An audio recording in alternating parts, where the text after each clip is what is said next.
मैं सत्येंद्र आज फिर एक नए टॉपिक के साथ। जिस टॉपिक का नाम है कोलोलिथियासिस। कोलोलिथियासिस क्या है, क्यों किया जाता है, कैसे बनता है, क्या होता है, आज इसके बारे में हम जानेंगे। सबसे पहले तो हम इसका डिफिनेशन जानते हैं।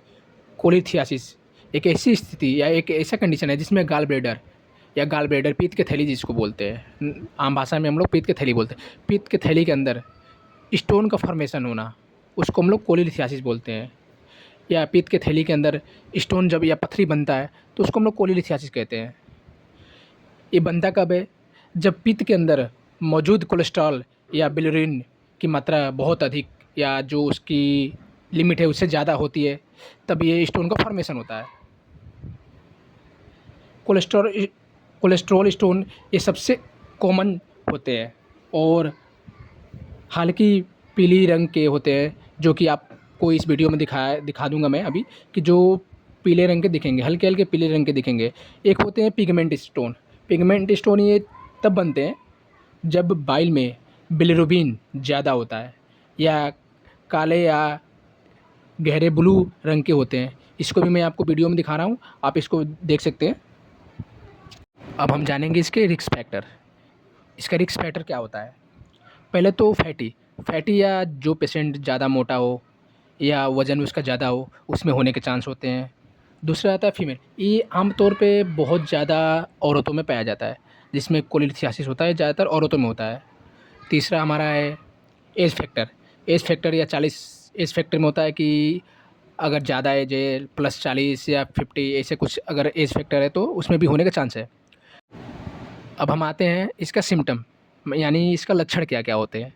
पहले तो पेट के ऊपर ऊपरी भाग जो होते हैं दाहिनी साइड या राइट, इसको बोल सकते हैं राइट अपर साइड हिस्से में दर्द हो रहा या अनकम्फर्टेबल फील होना।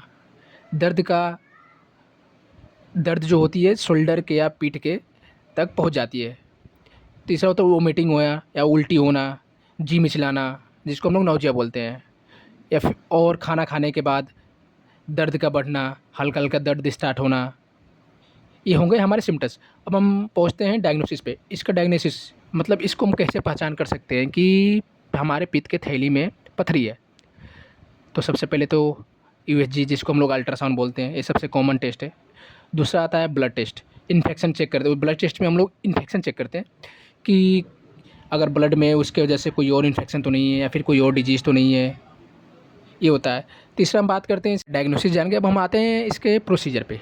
प्रोसीजर कैसे कैसे कर सकते हैं, किस किस तरीके से होती है, ऑप्शन क्या होता है मरीज़ के पास इस प्रोसीजर को कराने के लिए।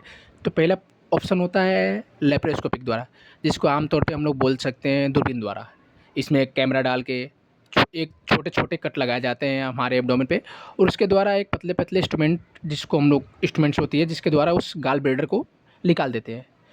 दूसरे होती है हमारे पास ऑप्शन ओपन। ओपन बहुत कम किया जाता है, जैसे कि इन बहुत कॉमन केसेस में किया जाता है, जैसे कि हमारा इन्फेक्टेड है गाल ब्लैडर, उसको लैप्रोस्कोपी के द्वारा नहीं कर सकते हैं, तब हम ओपन करते हैं।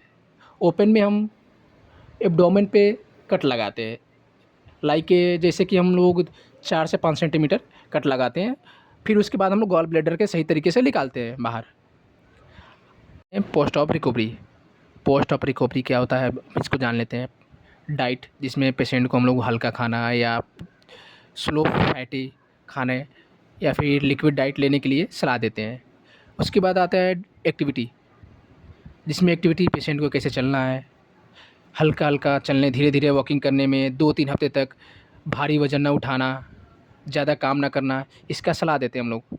उसके बाद आता है हम लोग का वुंड केयर, जो हमारे इंसिजन या घाव होता है उसका केयर कैसे कर सकते हैं।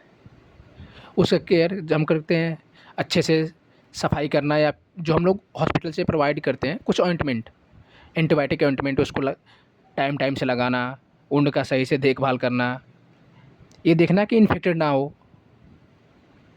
ऐसे करते हैं हम लोग post op care. Thank you so much.